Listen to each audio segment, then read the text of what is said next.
Om Shanti. English translation of VCD number 766.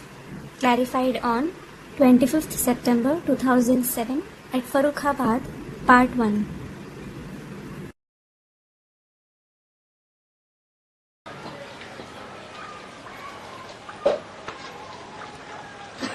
आज का प्रातः क्लास है 8 जनवरी 1968। Today's morning class is of the 8th January 1968. Record चला है कौन आया मेरे मन के द्वारे। The record played is Who came at my mind's doorstep? बाप बैठ बच्चों को समझाते हैं। The father sits and explains to the children. दूसरी कोई भी संस्था नहीं होती है जो कि कहे कि बाप बैठ बच्चों को समझाते हैं। There is no other organization where it can be said, the father sits and explains to the children. बच्चे जानते हैं कि बरोबर सब बच्चों का बाप एक ही है। The children know the father of all the children is indeed one. सब ब्रदरहुड है, उस बाप से जरूर बच्चों को वर्षा मिलता है। There is brotherhood amongst everyone. The children certainly receive the inheritance from that father. चक्र पर भी तुम अच्छी रीति समझा सकते हो कि ये है संगम युग। You can also explain nicely on the picture of the cycle, showing this is the confluence age. इस संगम युग में जब कि तुमको मुक्ति और जीवन मुक्ति मिलती है, You receive mukti, that is liberation, and Jivan mukti, that is liberation in life, in this confluence age.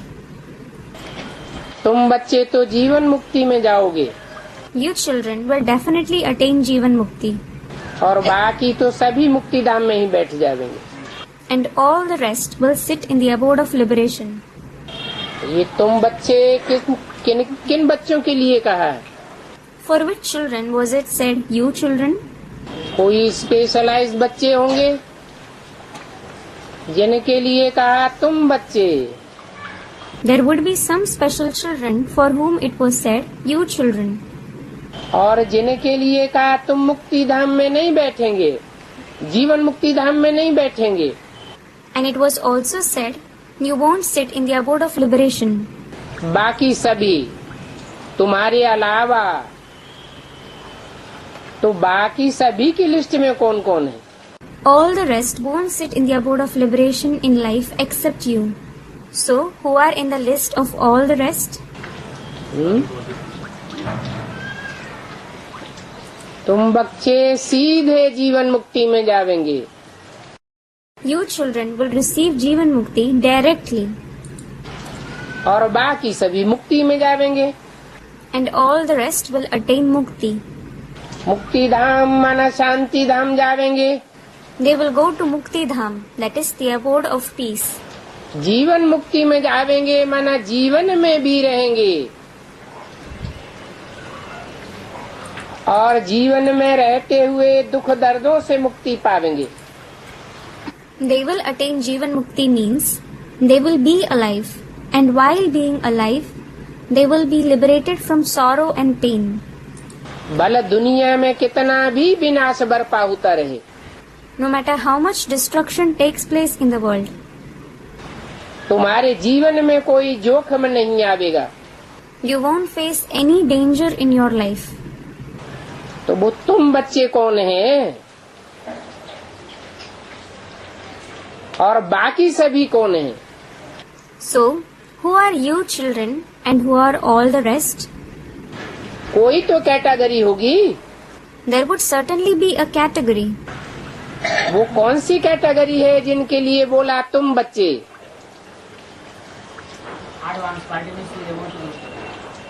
Which category is it for whom it was said, you children? Student, the Suryavanshi children in the advance party. हाँ जी, advance party में जो असल सूर्यवंशी बच्चे होंगे, जो आदि से लेकर के अंत तक ऑलराउंड 84 जन्मों का पार्ट बजाने वाले होंगे, वो डायरेक्ट जीवन मुक्ति में जाएंगे। Yes, The Suryavanshi children in the advanced party, those who play an all-round part of 84 births from the beginning till the end, they will attain Jivan Mukti directly. उनका जीवन छूटेगा नहीं, They won't leave their life. जीवन में रहते रहते जीवन मुक्ति पाएंगे। They will attain Jivan Mukti while being alive. और बाकी सभी कौन कौन? And all the rest, who all? Chandravanshi से लेकर के इस्लामी, बौद्धिक, क्रिश्चियन आदि सभी जो भी उन धर्मों के हैं, उन धर्मों के पक्के हैं या उन धर्मों में कन्वर्ट होने वाले हैं, वो सब जाए करके शांति धाम में बैठेंगे। From the Chandravanshis to those of Islam, the Buddhists, the Christians and all those who belong to those religions, who are firm in those religions or those who convert to those religions, will go and sit in the abode of peace. शरीर के बंधन से भी उनकी मुक्ति हो जाएगी।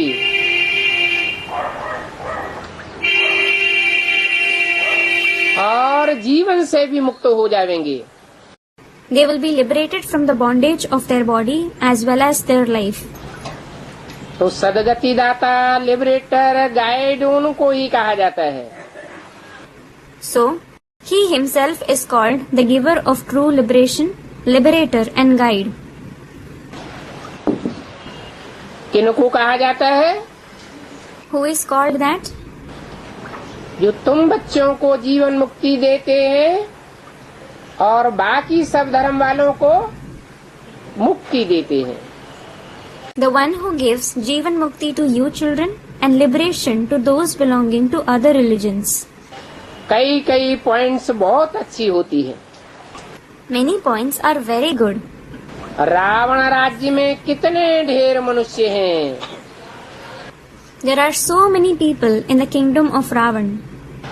राम के राज्य में अर्थात सतयुग में एक ही आदि सनातन देवी देवताओं का राज्य था।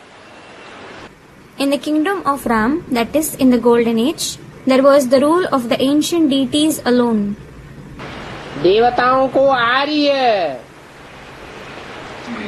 और बाकी सबको अनार्य कहा जाता है। Deities are called Arya and rest all are called Anarya. अनार्य अर्थात अनाड़ी, Anarya means Anadi, that is ignorant. जिन्होंने बाप को पूरी रीति नहीं पहचाना, Those who didn't recognize the Father completely. और द्वापर युग से दूसरे दूसरे धर्म वंशों के प्रभाव में आ गए, कन्वर्ट हो गए और भारत को धोखा दे गए। And from the Copper Age, they came in the confluence of the other religious dynasties, converted and betrayed Bharat. आर्य सुधरे हुओं को The reformed ones are called Arya. और अनार्य ना सुधरे हुए को कहा जाता है। And the spoilt ones are called Anarya. भगवान बाप आते हैं तो सबको सुधारने के लिए बात बताते हैं। When God the Father comes, He tells the method to reform everyone.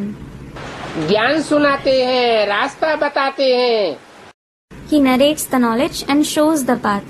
परंतु जो सुधरते हैं वो आर्य, But those who reform are Arya. और जो नहीं सुधरे वो अनार्य अर्थात आर्य अनार्य कहे जाते हैं। And those who don't reform are called ignorant, Anarya. क्योंकि सुधरते ही नहीं।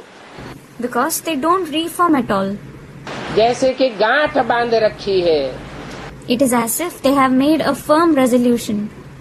भगवान भी उतर आए तो भी हम नहीं सुधरेंगे। Even if God descends, we won't reform. तो देखो इस सीधे साधे अर्थ को भी मनुष्य नहीं जानते। So look, people don't know the simple meaning either. कि आर्य किसको कहा जाता है और अनार्य किसको कहा जाता है। Who are called Arya and who are called Anarya? जो सुधरेले होते हैं सोई फिर अनसुधरेले कैसे बनते हैं। How do the reformed ones become spoiled?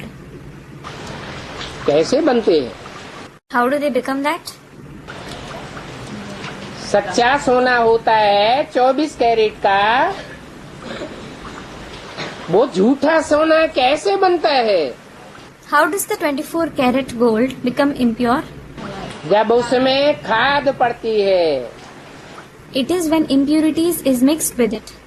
तो ये भी तुम बच्चे सच्चे सच्चे बच्चे हो। So, this is the same. You children are very true. सच्चा सोना हो You are true gold. और द्वापर युग से कहो विशेष रूप से, और सतयुग के दूसरे जन्म से कहो सामान्य रूप से, और मुक्ति पाने वाली आत्माएं जब उतरती हैं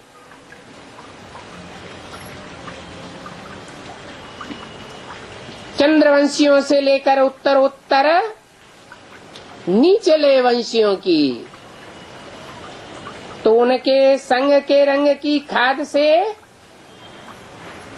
तुम्हारी या तो कम कलाएं होती जाती हैं या तो दूसरे धर्मों से प्रभावित होती जाती हैं। You can say, especially from the copper age or from the second birth of the golden age in general, when other souls who attain liberation descend from the Chandravanshis to those belonging to lower dynasties, that your celestial degrees descend or you become influenced by other religions. तो सुधरेले भी संग के रंग से कैसे बन जाते हैं? अनसुधरेले बन जाते हैं। So, how do even the reformed ones become through the color of their company? They become spoiled. बाकी आर्य कोई धर्म तो नहीं है। As for the rest, Arya isn't a religion. सुधरेले ये देवताएं ही होते हैं। Deities alone are Sudharele. फिर 84 जन्मों के बाद अन्य सुधरेले बनते हैं। Then they become spoiled after 84 births. जी काका, What was said? जो पक्के देवता धर्म के होते हैं वो कितने जन्मों के बाद अनसुधरेले बनते हैं? Those who belong to the firm deity religion, after how many births do they become spoiled? 84 जन्मों के बाद। After 84 births. 83 जन्मों के बाद नहीं। Not after 83 births. Hmm, Students, 84 births. क्यों? Why? कोई ऐसी भी आत्माएं होती है जिनको 83 जन्मों में माया चोंच नहीं मारती, पंख नहीं मारती, प्रभाव नहीं डालती। There are even such souls whom Maya doesn't peck in the 83 births. She doesn't touch them or influence them. और आखिरी जन्म में कन्वर्ट हो जाते हैं। And they convert in the last birth. वो ही फिर ऊंचे के ऊंचे पूज्य और बाद में पुजारी बनते हैं। They alone become the highest of the high worship-worthy ones, and later on they become worshippers. हम सो का अर्थ भी बाप ने समझाया है। The father has also explained the meaning of Hamso, कि हम ही सो पक्के देवी देवता थे 84 जन्म लेने वाले। that we ourselves were firm deities who had 84 births. सोई हम अनसुधरेले बन जाते हैं। Then we ourselves become spoiled. सीढ़ी पर समझाना तो बहुत अच्छा है, It is very good to explain on the ladder. ऐसे नहीं कहेंगे कि आत्मा सो परमात्मा। It won't be said the soul is equal to the supreme soul, और परमात्मा सो आत्मा। and the supreme soul is equal to the soul. नहीं, No, ये तो विराट नाटक है। this is certainly a cosmic drama. अभी तुम समझते हो कि हम सो पूज्य, सोई फिर पुजारी बनते हैं। Now you understand, we ourselves become worship-worthy, and we ourselves become a worshipper. हम सो देवता, फिर हम सो क्षत्रिय, वैश्य शूद्र फिर ब्राह्मण बनते हो। We ourselves become deities, Kshatriyas, Vaishyas, Shudras and then Brahmins. तो लिखा हुआ भी एक्यूरेट होना चाहिए। So, the written inscription should also be accurate. सीढ़ी तो जरूर उतारेंगे ना। We will certainly climb down the ladder, won't we? ये भी हिसाब है कि पूरे 84 जन्म कौन लेते हैं। This is also a calculation. Who have complete 84 births? कौन लेते हैं? Who have them? जो असल सूर्यवंशी देवताएं थे।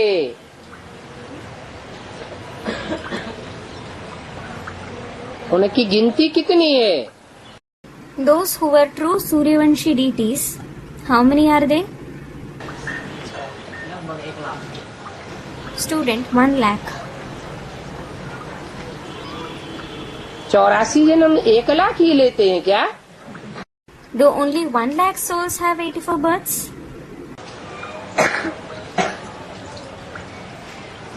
क्या ब्रह्मा की सोल अर्थात कृष्ण की आत्मा अथवा उनके फॉलोअर्स 84 जन्म नहीं लेते हैं क्या? Doesn't the soul of Brahma, meaning the soul of Krishna and his followers, have 84 births? कितने 84 जन्म लेते हैं? How many souls have 84 births? 9,84,000 जन्म लेते हैं।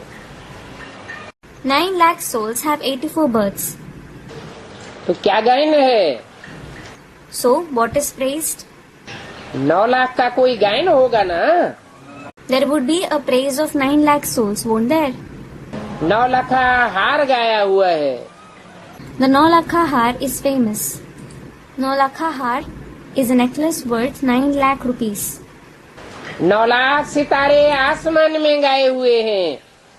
9 lakh stars in the sky are famous. जिनमें आधे सूर्य को फॉलो करने वाले और आधे रात्रि के समय चंद्रमा को फॉलो करने वाले। Among them, half of the souls follow the sun and the other half of the souls follow the moon at night.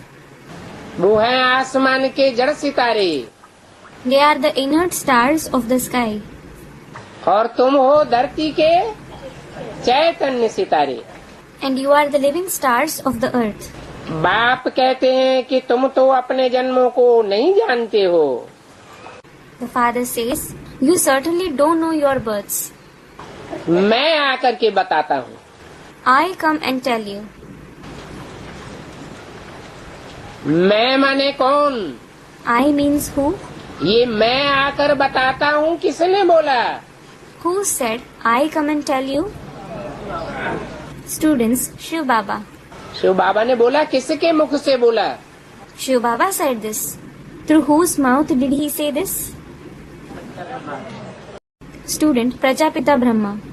Prajapita Brahma के मुख से। Through the mouth of Prajapita Brahma.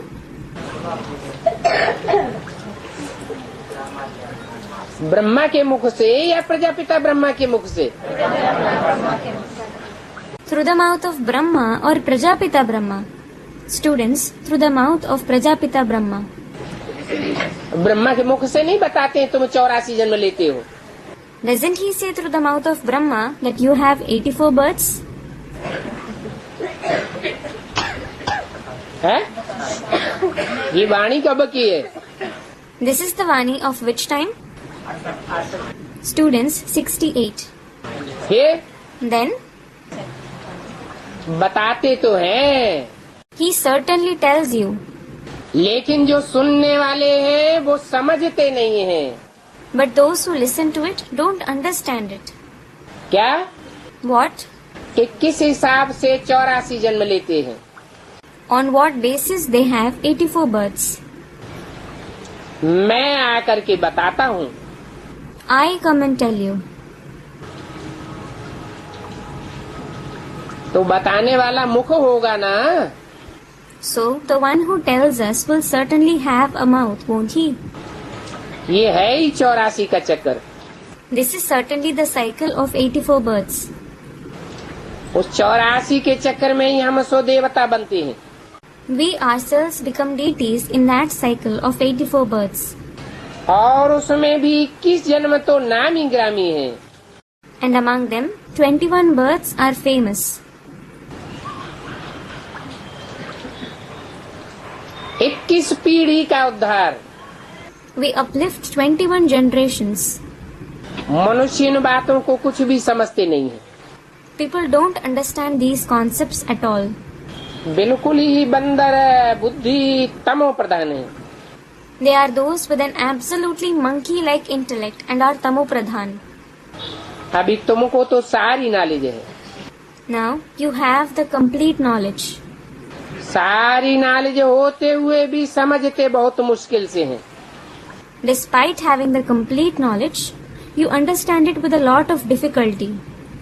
बाप खुद भी कहते हैं The father himself says कि कोटों में कोई आकर के इस ज्ञान को लेंगे।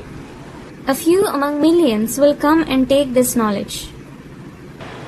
कोटों माने What does million mean? करोड़ों ज्ञान लेने वालों में से कोई आकर के इस ज्ञान को लेंगे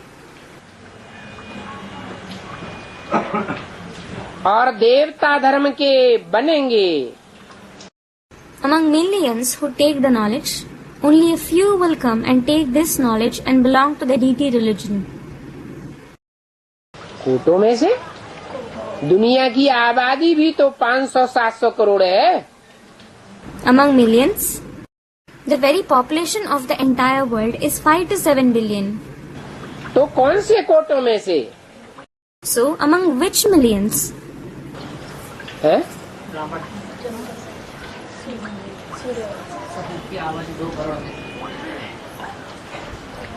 कोटों में से कोई आकर के इस ज्ञान को लेंगे।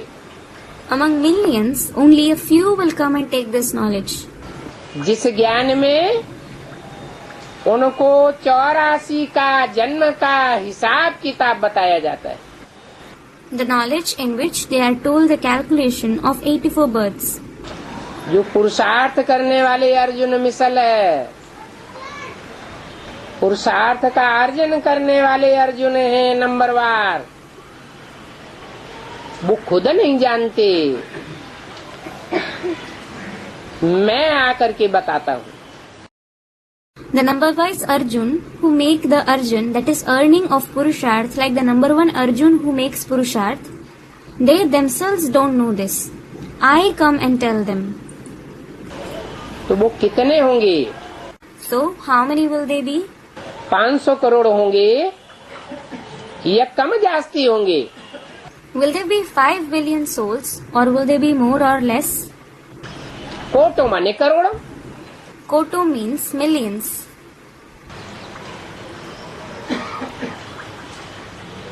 अरे सखी की शूटिंग में कितने आते हैं?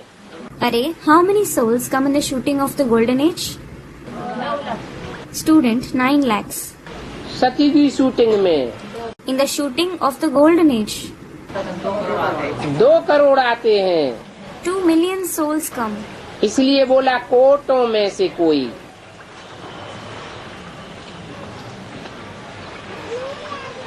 इस ज्ञान को लेंगे। This is why it was said, a few among millions will take this knowledge. कोटों में से कोई इस ज्ञान को लेंगे। Only a few among millions will take this knowledge. तो 2 करोड़ हुए सत्य की शूटिंग में, और बाप आकर के टीचर के रूप में जो अनेक जन्मों का हिसाब किताब बताते हैं,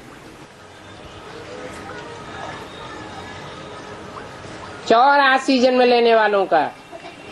So there are 2 million souls in the shooting of the golden age, and the calculation of many births of those who have 84 births, which the Father comes and tells us in the form of the teacher. उस ज्ञान को लेने वाले उन कोटों में से कोई है। Those who take that knowledge are very few among those millions. सब नहीं है।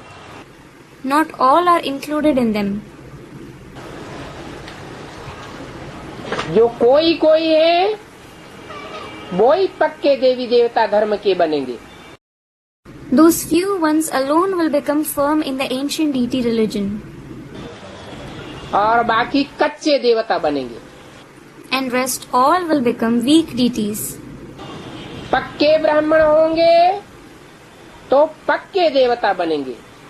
If they are firm Brahmins, they will become firm deities. और कच्चे ब्राह्मण होंगे तो कच्चे देवता बनेंगे। And if they are weak Brahmins, they will become weak deities. इसकी क्या यादगार है? What is its yadgar? भक्ति मार्ग में ब्राह्मणों की भी नौकरियां गाई हुई हैं। In the path of bhakti, 9 categories of the Brahmins are also praised, जो 9 ऋषियों के नाम पर हैं।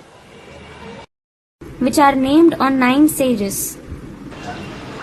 जरूर एक से एक पुरुषार्थी ब्राह्मण हैं। They are certainly Purusharthi Brahmins, one greater than the other. ऋषि पवित्र को कहा जाता है। A pure one is called a sage. नंबरवार पवित्रता को धारण करने वाले 9 कुरी के ब्राह्मण हुए। There have been Brahmins of 9 categories who assimilate purity number-wise. जिनको फॉलो करने वाले 9 धर्म के बन गए। Those who followed them belong to 9 religions. अर्थात 9 धर्मों में कन्वर्ट होने वाले बन गए।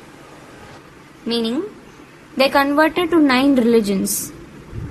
देवताएं ही कन्वर्ट होकर के दूसरे धर्मों में जाते हैं। The deities alone convert and go to other religions. दूसरे धर्म वाले कभी कन्वर्ट नहीं होते।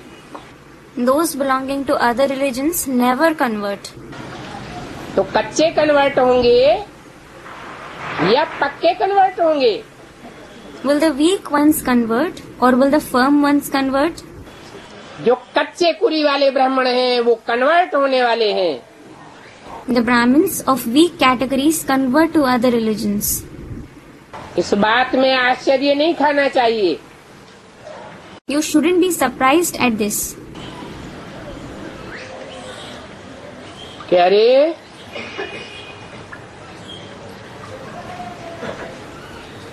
ये तो पलट गया। Thinking, अरे, he converted. और पार्टी में चला गया। He went to another party. किसी और को फॉलो कर लिया। He followed someone else. इस चक्र पर तो समझाना बहुत सहज है। It is very easy to explain on this cycle. समझाओ। Explain. ये सतयुग है और ये कलयुग है। This is the golden age and this is the iron age. सतयुग है दाईं ओर और कलयुग है बाईं ओर। The golden age is on the right side and the iron age is on the left side. कोई तो सतयुग को देखकर वायरे हो जाते हैं। Some become crazy on seeing the golden age. अरे सतयुग में तो होते ही बहुत थोड़े हैं। Thinking, अरे, there are very few souls in the golden age. मनुष्य सृष्टि रूपी झाड़ बहुत छोटा होता है। The tree-like human world is very small. फिर वृद्धि को पाता है। Then it expands. इस मनुष्य सृष्टि रूपी झाड़ का तो कोई का को भी पता नहीं है। No one knows about this human world tree at all. बल गीता में लिख दिया है Though it has been written in the Gita, कि ये अश्वत्थ वृक्ष है, this is an eternal tree. परंतु उसकी डिटेल कोई नहीं बता सकते। But no one can tell you about it in detail. और ब्रह्मा की बात पर भी बिगड़ते हैं। They get angry on the concept of Brahma as well. बोलो Tell them, कि ब्रह्मा मुखवंशावली ब्राह्मण तो जरूर चाहिए। Brahma Mukhvanshawali Brahmins are certainly required. मुखवंशावली ब्राह्मण होंगे तभी बाप का दिया हुआ सच्चा ज्ञान उठा सकेंगे. If there are Mukhvanshawali Brahmins, it is only then that they can grasp the true knowledge given by the Father. अगर ब्रह्मा की कोख से प्यार करने वाले होंगे या ब्रह्मा कुमार कुमारियों की देह से प्यार करने वाले होंगे या आकर्षित होने वाले होंगे तो देहदारियों के पीछे चल पड़ेंगे या एक सद्गुरु निराकार की वाणी को पकड़ेंगे. If they are those who love the lap of Brahma or the body of Brahma Kumar Kumaris, or if they get attracted towards them, will they start following the bodily beings or will they catch hold of the Vani of the one incorporeal Sadguru? Brahma मुखवंशावली होंगे तो ब्रह्मा के मुख से सुनाई हुई वाणी को समझेंगे. If they are Brahma Mukhvanshawali, they will understand the Vani narrated through the mouth of Brahma. ऐसे हुआ और होता है. It happened like this and it does happen now as well. जिन्होंने ब्रह्मा की गोद का आसरा लिया, गोद का जीवन में भरपूर प्यार लिया, उन्होंने ब्रह्मा को तो पहचाना परंतु उसमें आए हुए परमपिता परमात्मा शिव की वाणी को नहीं पहचाना. Those who took the support of Brahma's lap and experienced complete love of his lap in their life, they did recognize Brahma, but they didn't recognize the Vani of the Supreme Father, Supreme Soul Shiv, who came in him, जिसका शास्त्रों में गायन है ब्रह्मा के मुख से ब्राह्मण निकले. which is praised in the scriptures. Brahmins emerged from the mouth of Brahma. ऐसे थोड़े ही कहा कि ब्रह्मा की गोद में से ब्राह्मण निकले. It wasn't said that Brahmins emerged from the lap of Brahma. गोद कहा जाता है कुख को. Kuk is called lap. ये मुखवंशावली ब्राह्मण सिर्फ संगम युग में ही होते हैं. These Mukhvanshawali Brahmins exist only in the confluence age, जो डायरेक्ट बाप की बात को समझते हैं, who understand the words of the Father directly. ज्ञान को समझते हैं. They understand the knowledge. और कुखवंशावलियों की तो वंशावली आज तक भी चली आ रही है. But the lineage of the Kukhvanshawali Brahmins continues even till today. बल सब कहते हैं हम कुखवंशावली ब्राह्मण नहीं है. Though all of them say we aren't Kukhvanshawali Brahmins, हम भी मुखवंशावली हैं. we too are Mukhvanshawali Brahmins. अगर मुखवंशावली है तो उनसे पूछो तुम्हारा ब्रह्मा कहाँ है. If they are Mukhvanshawali, ask them, where is your Brahma? तो कहेंगे ब्रह्मा विष्णु शंकर तो सूक्ष्म वतनवासी होते हैं. Then they will reply, Brahma, Vishnu and Shankar are the residents of the subtle world. अरे तुम यहाँ आ गए और ब्रह्मा सूक्ष्म वतन में रह गया. Arey, you came here and Brahma stayed back in the subtle world. समझाना पड़ता है कि ये सभी ब्राह्मण अडॉप्टेड बच्चे हैं. It has to be explained that all these Brahmins are adopted children. इनको अडॉप्ट किया गया है. They have been adopted. वो ब्राह्मण तो कुखवंशावली होते हैं. Those Brahmins are certainly Kukhvanshavalis. और ये संगमयुगी ब्राह्मण तो मुखवंशावली होते हैं. However, these confluence age Brahmins are Mukhvanshavali. संगम युग में तो भगवान बाप आता है God the Father comes in the confluence age, और बाप आते ही हैं पतित दुनिया में. and the Father certainly comes in the impure world. क्यों आते हैं पतित दुनिया में? Why does he come in the impure world? क्योंकि उनको आकर के पतितों को ही पावन बनाना है. It is because he has to come and purify the impure ones alone. जो पूरे पतित नहीं बनते वो पूरे पावन भी नहीं बनते. Those who don't become completely impure, they don't become completely pure either. इसलिए राम को बंदरों की सेना दिखाई गई है. This is why Ram has been shown with the army of monkeys. जानवरों में सबसे जास्ती पतित कौन होते हैं? Who are the most impure among animals? बंदर बुद्धि कहा जाता है. It is said, the one with the monkey-like intellect. इतनी चंचलता और कोई जानवर में नहीं होती. No other animal is so inconstant.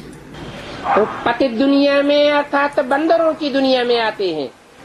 So he comes in the impure world, that is, in the world of monkeys. ये तो पराया रावण का राज्य है. This is certainly the kingdom of an alien, that is, the kingdom of Ravan. बाप को ही आकर के राम राज्य स्थापन करना होता है. The father himself has to come and establish the kingdom of Ram. Ram बाप को कहा जाता है. The father is called Ram. और कृष्ण बच्चे को कहा जाता है. And the child is called Krishna. जरूर कृष्ण के अंतिम 84 जन्म में आते हैं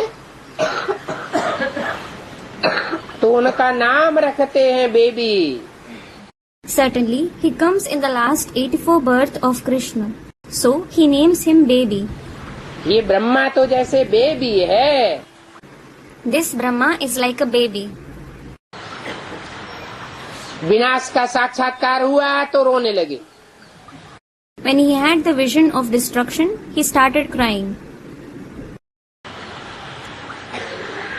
ब्रह्मा के द्वारा अर्थात दादा लेखराज उर्फ कृष्ण के द्वारा नई दुनिया स्थापन नहीं करते. He doesn't establish the new world through Brahma, that is Dada Lekhraj alias Krishna. निराकार राम शिव आते हैं तो साकार राम वाली आत्मा के अंतिम 84वें जन्म के द्वारा राम राज्य की स्थापना करते हैं. The incorporeal Ram, Shiv, comes and establishes the kingdom of Ram through the last 84 birth of the soul of corporeal Ram. जरूर राम के द्वारा ही राम राज्य की स्थापना होती है. The kingdom of Ram is definitely established by Ram himself. Ram ही आकर के अपना घर बार बनाते हैं. He himself comes and builds his house. बाकी और कोई तो राम राज्य स्थापन कर न सके. As for the rest, no one else can establish the kingdom of Ram. आज के मनुष्य राम मंदिर बनाने के लिए कितना माथा मारते रहते हैं. People of today's world rack their brains so much behind building the temple of Ram. अब मनुष्य राम राज्य लावेंगे या राम ही राम राज्य लावेगा? Now, will the human beings bring the kingdom of Ram, or will Ram himself bring it? राजा ही राज्य की स्थापना करता है. The king himself establishes the kingdom. प्रजा तो सिर्फ सहयोगी मात्र बनती है. The subjects just become the helpers. तो भी राम सूर्यवंशी तो राम के राज्य में उनकी प्रजा भी सूर्यवंशी चाहिए. Even so, when Ram is a Suryavanshi, the subjects in his kingdom should also be Suryavanshi. बाकी तो सब धोखा दे करके भागने वाले हैं. All the others are going to deceive him and run away.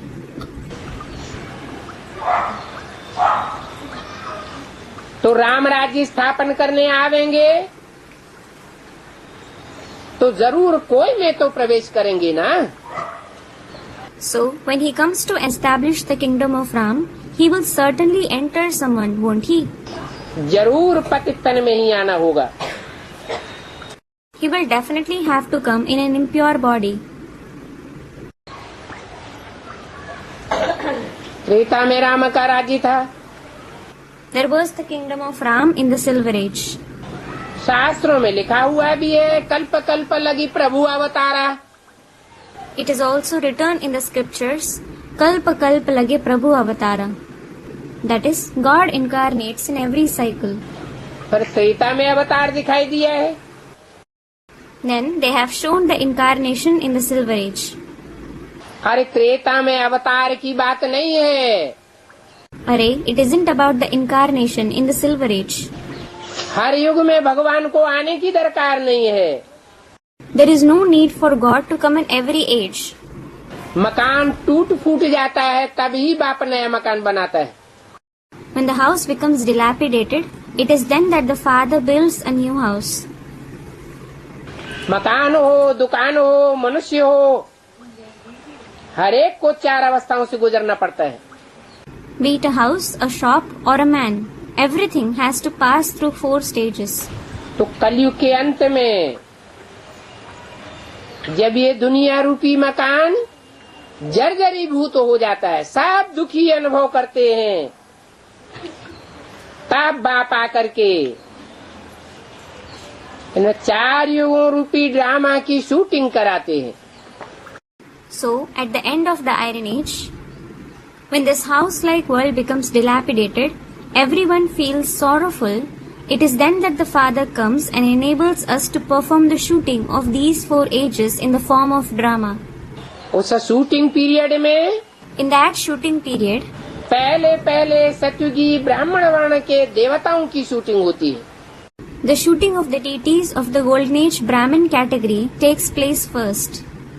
और सत्युगी शूटिंग होने के बाद फिर राम वाली आत्मा प्रत्यक्ष होती है। And after the shooting of the Golden Age, the soul of Ram is revealed. सत्युगी शूटिंग के 40 वर्षों में राम वाली आत्मा गुप्त रहती है। In the shooting of 40 years of the Golden Age, the soul of Ram remains hidden. बाप बच्चे के द्वारा प्रत्यक्ष होते हैं। The Father is revealed through the child. वो है बिंदु बिंदु आत्माओं का बाप, He is the Father of the point souls, बेहद का बाप। the unlimited Father. वो बेहद का बाप बेहद मनुष्य आत्माओं के बाप में प्रवेश करता है। That unlimited Father enters the unlimited Father of the human souls, जिसे राम बाप कहा जाता है। who is called the Father Ram. जब सत्युगी शूटिंग प्रवेश पूरी होती है तब प्रवेश करते हैं। When the shooting of the Golden Age is completed, he enters him. प्रत्यक्ष रूप में बच्चों के सामने नंबरवार प्रत्यक्ष होते हैं। He is evidently revealed in front of the children, number-wise. तो जरूर पतित तन ही होगा। So definitely it would be an impure body. पावन तन में तो नहीं आवेंगे। He certainly won't come in a pure body. उनको कहा जाता है पतित पावन। He is no doubt called the purifier of the impure ones. तो पहले तो जिसमें प्रवेश करें उसको संग का रंग लगेगा या दूसरे को संग का रंग लगेगा। So the one whom he enters first of all, will he be colored by his company or will someone else be colored by his company? प्रवेश करने वाला है वर प्योर शिव, जिसे सदा शिव कहा जाता है। The one who enters is ever pure Shiv, the one who is called Sada Shiv. वो कभी पतित बनता नहीं। He never becomes impure. पतित तन में प्रवेश करता है He enters an impure body. तो भी संग के रंग से पतित नहीं बनता। Nevertheless, he doesn't become impure through the color of his company. पतित तन में प्रवेश करके पतित आँखों के द्वारा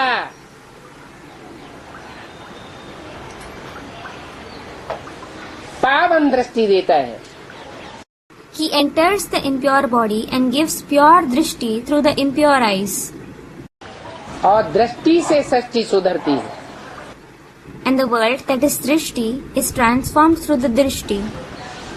पतितों की दृष्टि से सृष्टि सुधरेगी, एवर प्योर की दृष्टि से सृष्टि सुधरेगी। Will the world be transformed through the Drishti of the impure ones or the ever pure? Student, the ever pure. धर्म पिताएं भी आते हैं, The religious fathers also come.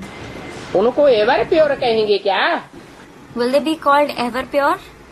Ibrahim, Buddha, Christ, Guru Nanak, उनको एवर प्योर नहीं कह सकते। Abraham, Buddha, Christ, Guru Nanak can't be called ever pure. क्योंकि आते हैं और संग के रंग में खुद ही नीचे गिर जाते हैं। It is because as soon as they come, they degrade by being colored by company. और अपने फॉलोअर्स को भी नीचे गिराते जाते हैं। Plus, they keep degrading their followers as well. तो पतितों को पावन बनाने वाला वो ही हो सकता है जो कभी पतित नहीं बनता, कभी जन्म मरण के चक्र में नहीं आता, दिव्य प्रवेश करता है। The one who never becomes impure, the one who never comes in the cycle of birth and death, he alone can be the purifier of the impure ones. He has a divine entrance. तो जिस पतित तन में आते हैं उसको देखो। So look at the impure body in which he comes. झाड़ में एकदम पिछाड़ी में खड़ा है। He is standing at the very end, that is bottom of the tree. इनकी जर्जरीभूत तमो प्रधान अवस्था तो है ना। He has a dilapidated and a tamopradhan stage, doesn't he? बाप भी कहते हैं The father also says कि इनके बहुत जन्मों के अंत वाले शरीर में मैं प्रवेश करता हूँ। I enter the last body of his many births. बहुत जन्म कितने होते हैं? How many are many births? 84 जन्म। 84 births. और 84 जन्मों का अंत वाला शरीर कौन सा होता है? And which is the last body of the 84 births? 84 जन्मों में भी जो अंतिम जन्म है वो कब कहा जाए? Among the 84 births too, when will it be said the last birth? द्विजन्म ब्राह्मण बने तब कहा जाए या सिर्फ संगम युग में एक जन्म लेने वाला हो तब कहा जाए? Should it be said when he becomes a Dvijanma Brahmin, that is twice born Brahmin, or should it be said when he has only one birth in the confluence age? है अंत का भी अंत का जन्म। It is the end of even the last birth. 84वां जन्म है अंतिम जन्म। The 84 birth is the last birth. और जिस तन में प्रवेश करता हूँ उसका नाम ब्रह्मा रखता हूँ। And the body which I enter, I name him Brahma. Brahma की आयु कितनी यहाँ की गई है? What age of Brahma has been estimated? 100 साल 100 years. शास्त्रों में भी लिखा हुआ है। It is also written in the scriptures.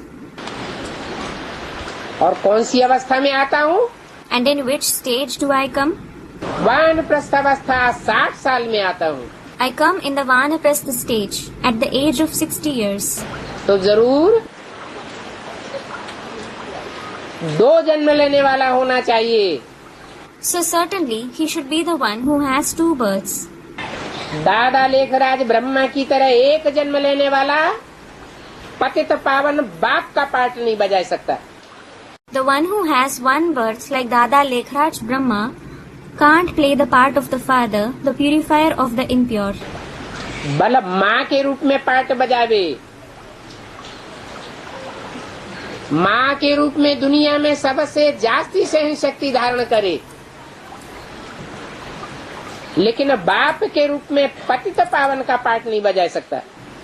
Though he plays the part in the form of the mother, or he assimilates the power of tolerance the most in the world in the form of the mother, he can't play the part of the purifier of the impure ones in the form of the father. इसलिए बोला This is why it was said, बहुत जन्मों के अंत वाले शरीर में प्रवेश करता हूँ। I enter the last body of many births. ये अंतिम 84वां जन्म है।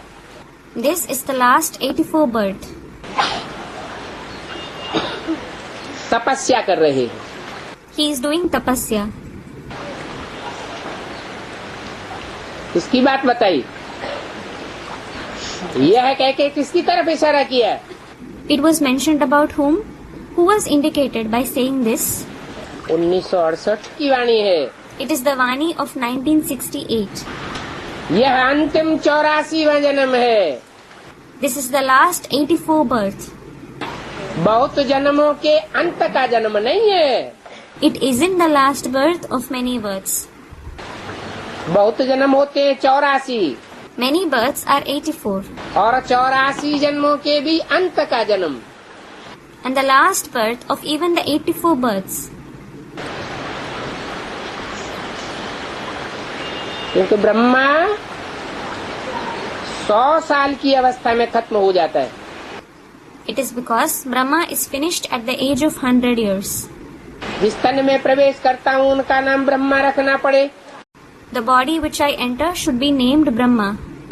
तो क्या ब्रह्मा कुमारी विद्यालय का नाम सन 36 से उजागर हुआ? So, did the name of Brahma Kumari Vidyalaya emerge from 1936? नहीं हुआ। It didn't. ओम मंडली नाम था।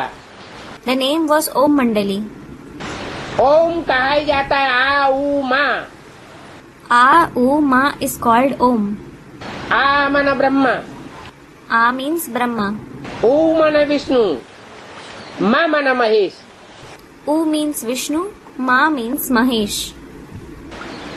तीनों आकर के इकट्ठे होते हैं When these three get together, और उन तीन मूर्तियों के द्वारा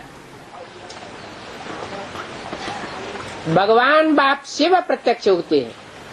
and through these three personalities, God the Father Shiv is revealed. परंतु उस समय कोई पहचान नहीं सकता। But no one can recognize him at that time. Brahma ने ही नहीं पहचाना। Even Brahma didn't recognize him. तो ब्रह्मा कुमारी विद्यालय कब से नाम शुरू हुआ? So, when did the name Brahma Kumari Vidyalaya come into existence?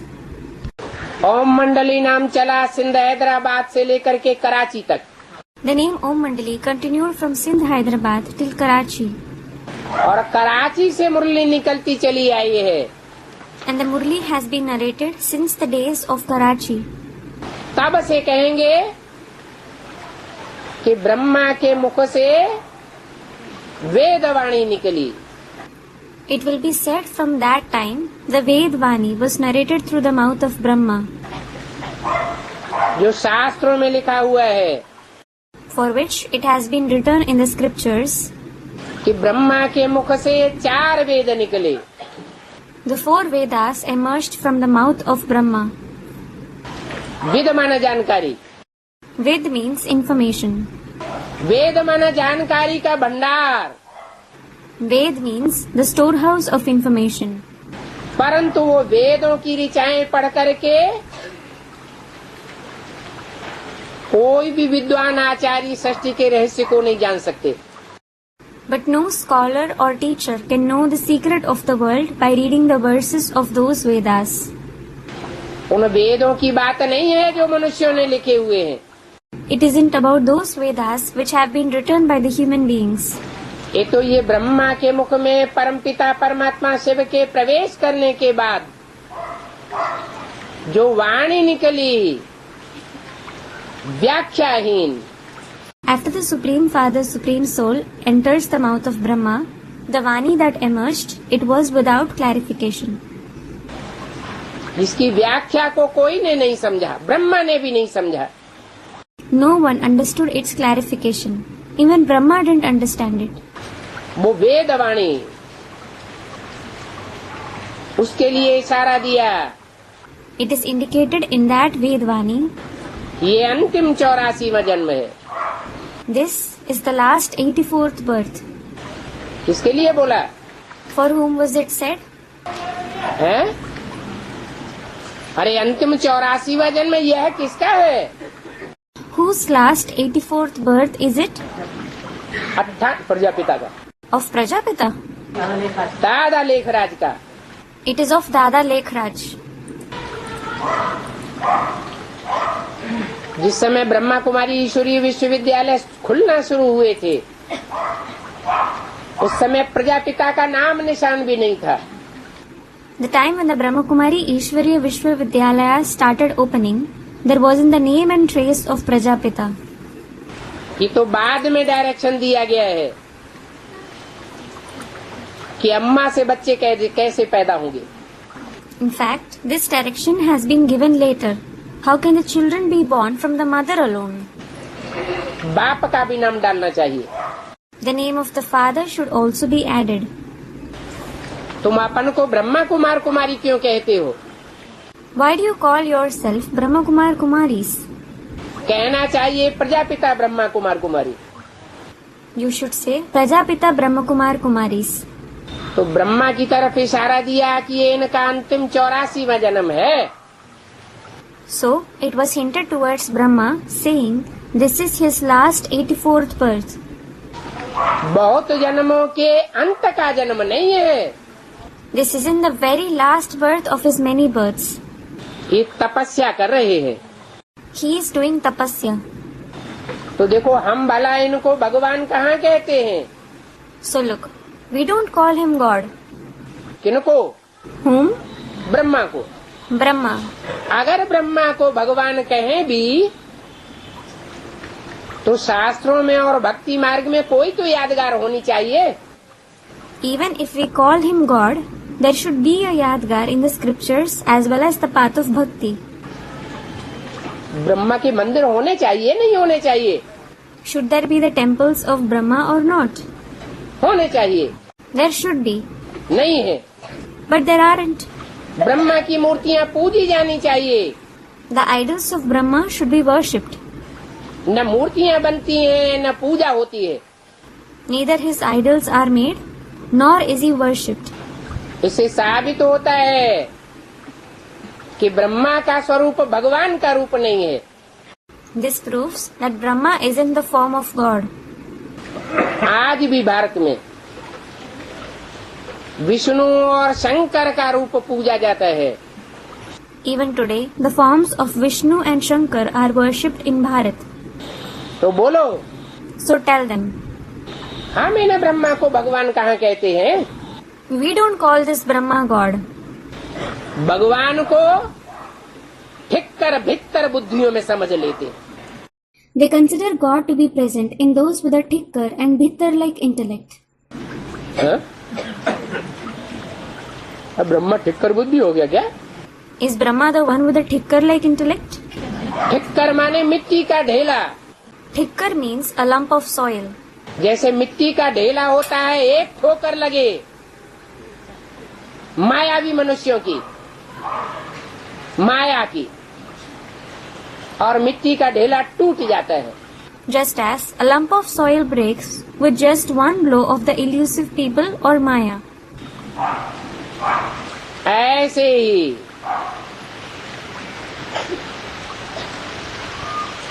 Brahma के बुद्धि में कोई ने एक ठोकर मारी और हार्ट फेल हो गया। Similarly, someone landed one blow on the intellect of Brahma and he had a heart failure. योगियों का हार्ट मजबूत होना चाहिए या हार्ट फेल होना चाहिए? Should the heart of the yogis be strong or should they have a heart failure? मजबूत heart होना चाहिए। Their heart should be strong. कमजोर दिल वाले योगी नहीं होते हैं। Those with a weak heart aren't yogis. ठिक्कर बुद्धि वाले नहीं होते हैं। They don't have a thicker-like intellect.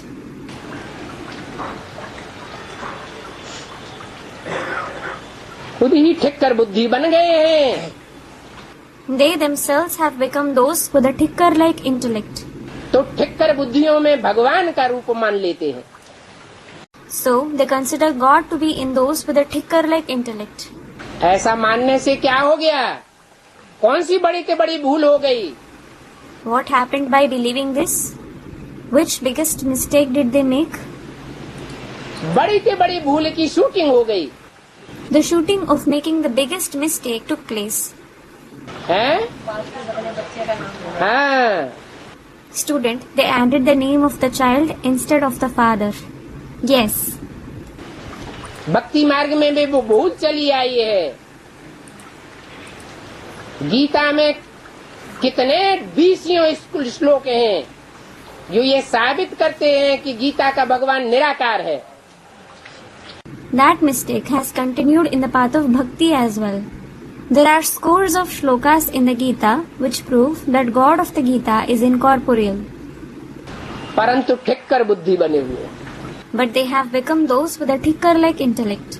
कुखवंशावली बने हुए हैं। They have become Kukvanshavali. Shooting हो गई है कुखवंशावलियों की, The shooting of Kukvanshavali Brahmins was performed. बहुतायत हो गई है। Their number has increased. तो बहुतों की बात मानी जाएगी या थोड़ों की बात मानेंगे? So, will the majority's opinion be considered, or will a few people's opinion be considered? बहुतों की बात मानने लग पड़ते हैं। They start considering the opinion of the majority. बाप कहते हैं कितने मूर्ख बन जाते हैं। The father says they become so foolish. जो कृष्ण को गीता का भगवान समझ लेते हैं, That they consider Krishna to be God of the Gita. फिर कहते हैं कृष्ण भी भगवान, राम भी भगवान।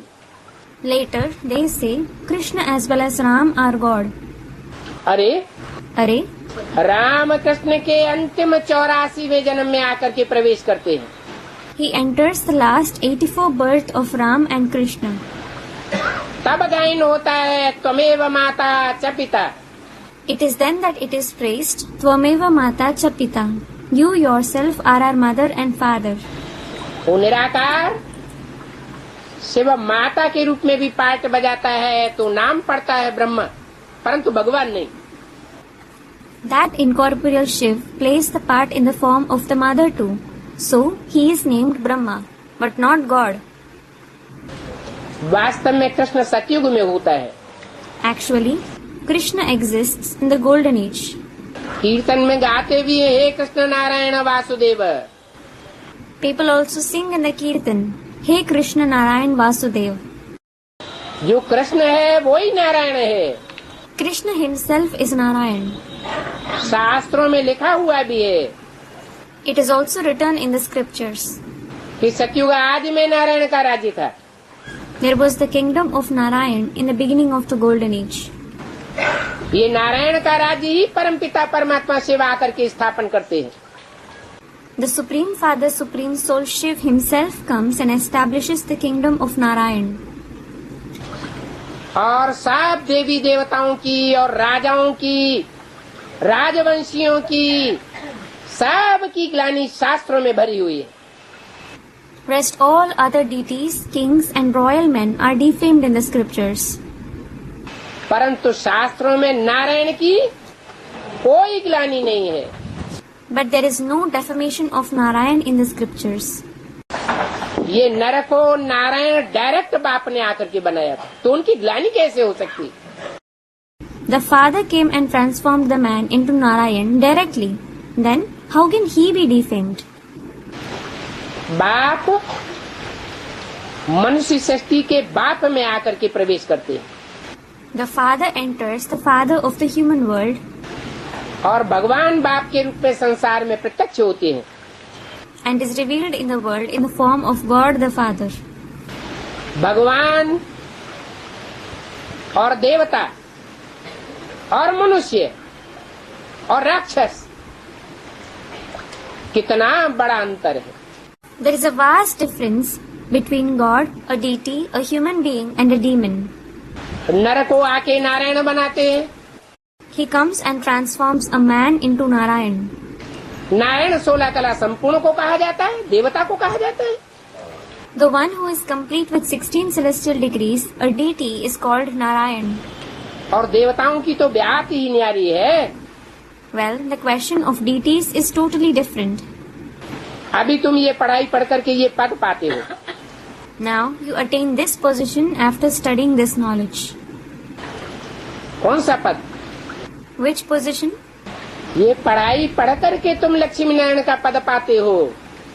You attain the position of Lakshmi Narayan after studying this knowledge. वो लौकिक पढ़ाइयाँ तो क्षण भंगुर पद दिलाती हैं, एक जन्म का। Those Lokic studies make you achieve a momentary position for one birth. और बाप आकर के जो पढ़ाई पढ़ाते हैं उससे तो जन्म जन्मांतर के राजाएं बनते हैं। However, you become kings for many births through the knowledge that the Father comes and teaches. और इस एक जन्म में सारे विश्व के मालिक बन सकते हैं। In fact, you can become the master of the entire world in this one birth itself. ये राजाई की पढ़ाई कोई ने भी नहीं पढ़ाई है। No one has taught this knowledge of kingship, और कहाँ भी नहीं पढ़ाई है। and he hasn't taught anywhere either. History में कोई ऐसा विद्यालय खुला हो, यूनिवर्सिटी खुली हो, जहाँ राजाएं तैयार हुए हो। No such school or university was opened in the history where kings got ready. मनुष्यों की पढ़ाई से डॉक्टर बनते हैं, इंजीनियर बनते हैं, बड़े बड़े विश्वकर्मा बन जाते हैं। Someone becomes a doctor, an engineer through the study of human beings. They become very great Vishwakarma. Vishwakarma is the name of the creative architect in Indian mythology. Building बनाने वाले आर्किटेक्ट बन जाते हैं। They become an architect who builds building. परंतु history में जो छोटे बड़े राजाएं हुए हैं, महाराजाएं हुए हैं, इनको राजाई किसने सिखाई? But who taught kingship to the small, big kings and emperors in history? इनको कंट्रोलिंग पावर किसने सिखाई? Who taught them the controlling power? कोई ने तो सिखाई होगी। कब तो सिखाई होगी? Someone must have taught them at some point of time. नहीं तो ये राजाई के संस्कार क्यों नहीं आए इस सब में? Otherwise, why didn't everyone ingrain these sanskars of kingship? गिनी चुनी आत्माओं में ही क्यों ये राजाई के संस्कार आ गए? Why only a few selected souls ingrained these sanskars of kingship? जरूर भगवान बाप आकर की यूनिवर्सिटी खोलते हैं। Certainly, God the Father comes and opens a university. इसलिए उनको सदगुरु कहा जाता है। This is why he is called Sadguru. एक सदगुरु निराकार अकाल मूर्त कहा जाता है। It is said, one incorporeal Sadguru, the Akal Murt. वो कालों का काल है। He is the death of deaths. काल पर विजय पहनाना सिखाते हैं। He teaches to gain victory over death. तो देखो कितनी ऊंची पढ़ाई है। So look, it is such an elevated knowledge. इतनी ऊंची पढ़ाई पढ़ाते हैं कि इन देवताओं को भगवान भगवती कहते हैं। He teaches such an elevated knowledge that these deities are called God Goddess. किन देवताओं को? Which deities? लक्ष्मी नारायण को। Lakshmi Narayan. ये लक्ष्मी नारायण सतयुग के आदि का नाम है।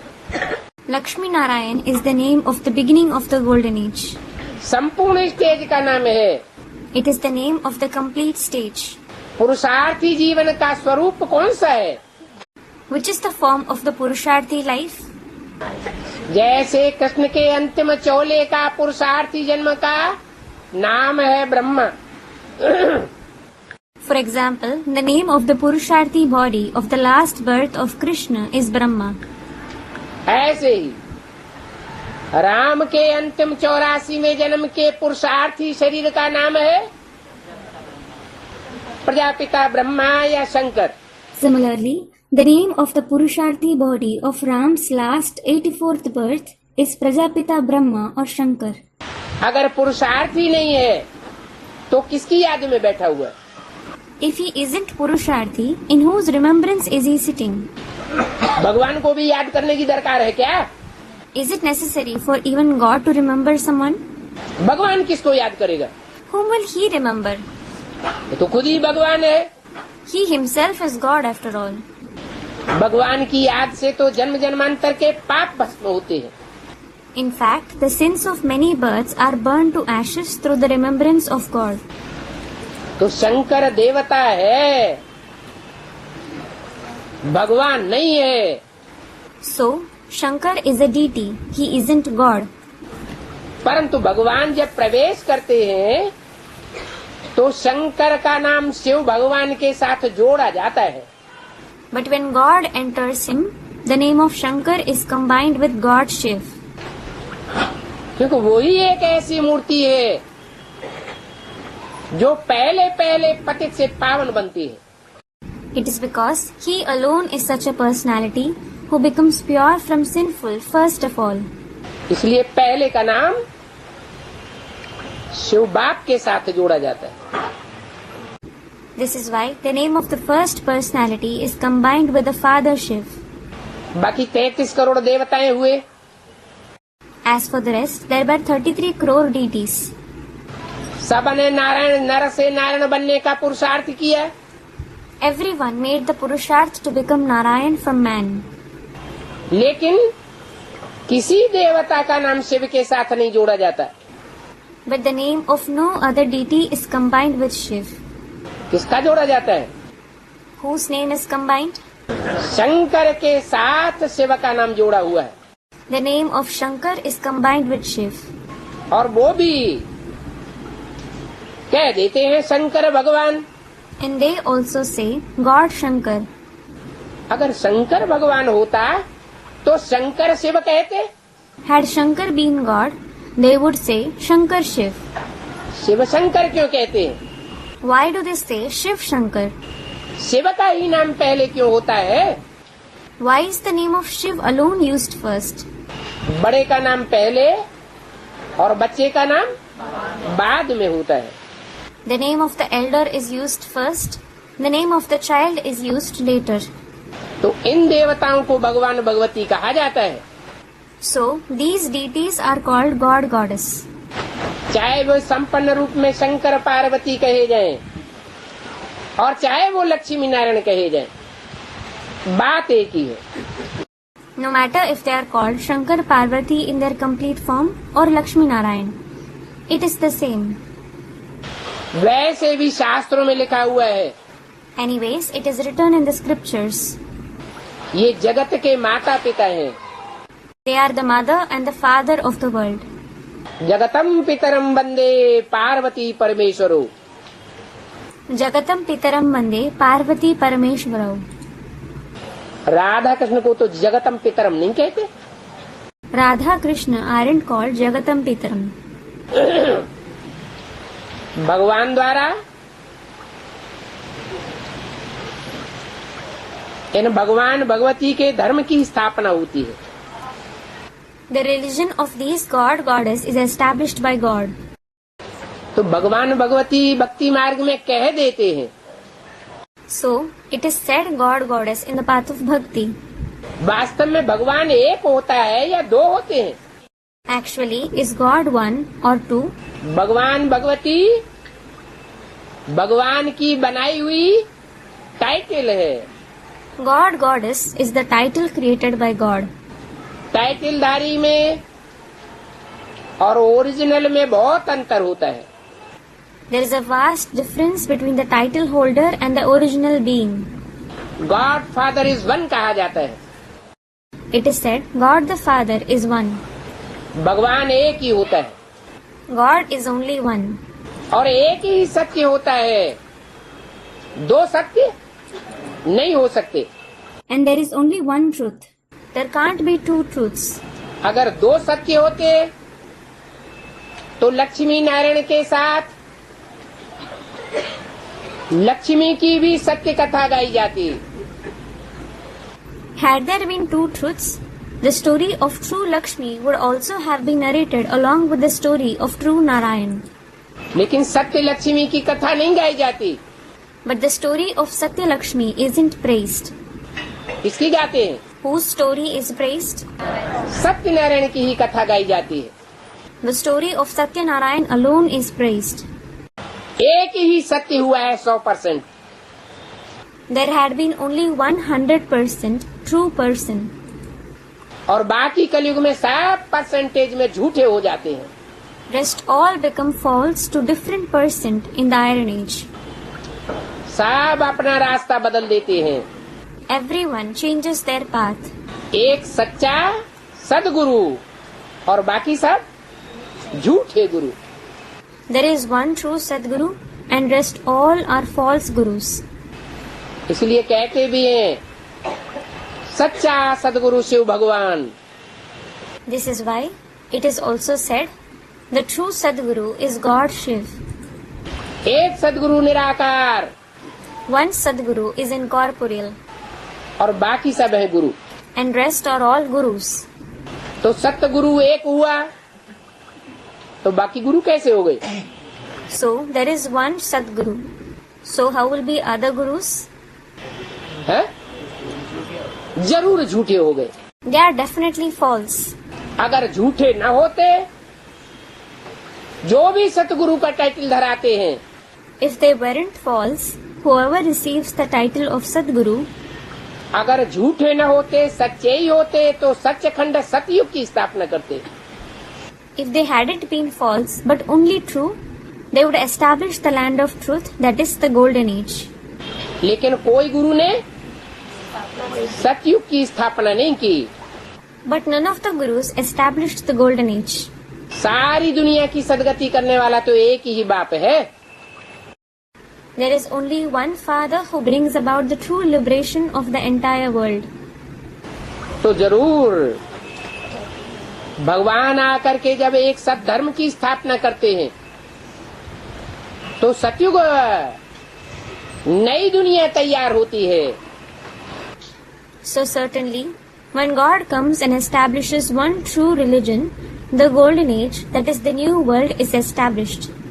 इन देवी देवताओं को भगवान भगवती कहते हैं।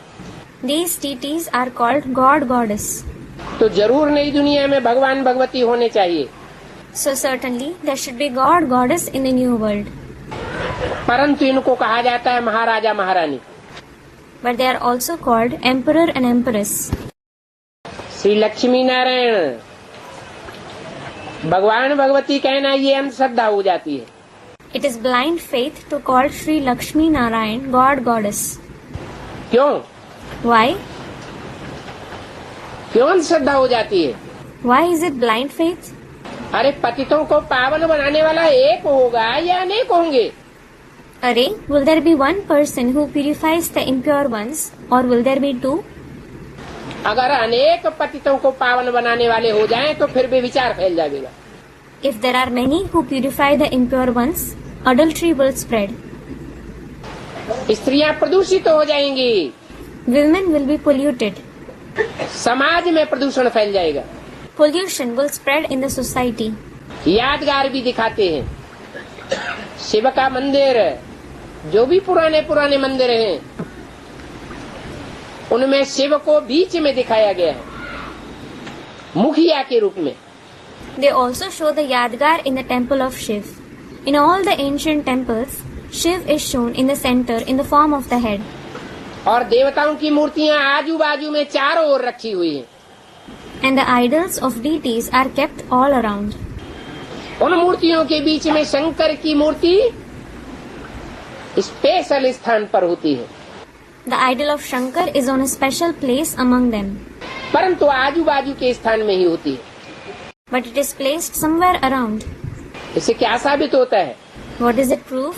एक है बाप और बाकी सब है बच्चे। There is one father and rest all other are children. तो भगवान तो एक ही होगा। So there is only one God. Shiv और शंकर का भी तुम भेद बताते हो। You also tell the difference between Shiv and Shankar. Shiv अर्थात कल्याणकारी, Shiv means beneficial. शंकर अर्थात संहारकारी। Shankar means destroyer. तो कितना फर्क हो गया So there is so much of difference. है? कहाँ कल्याणकारी सारी सृष्टि का और कहाँ सारी सृष्टि का संहार करने वाला? There is a vast difference between the one who is beneficial for the entire world and the one who destroys the entire world. कल्याण करने से हाय हाय होती है या संहार करने से दुनिया में हाय हाय होगी? Are there cries of despair because of bringing benefit, or are there cries of despair in the world because of performing the task of destruction? संहार करने तो हाहाकार हो जाता है। There are cries of despair because of the destruction. बाप है कल्याणकारी और बच्चा है संहारकारी। क्यों?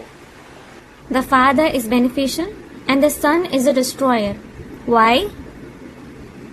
संहार करना, विनाश करना, ये प्योरिटी का काम है या इम्प्योरिटी का काम है? Is destruction an act of purity or impurity? अपवित्रता से होता है संहार, विघटन, disunity. There is destruction, disintegration, disunity through impurity. और पवित्रता से होती है स्थापना, And establishment takes place through purity. Unity बनती है सतयुग की। The unity of the golden age is formed. ये यूनिटी बनाने वाला एक ही एवर प्योर है। There is only one ever pure who forms this unity. End of the VCD. Continued in VCD 767. Om Shanti.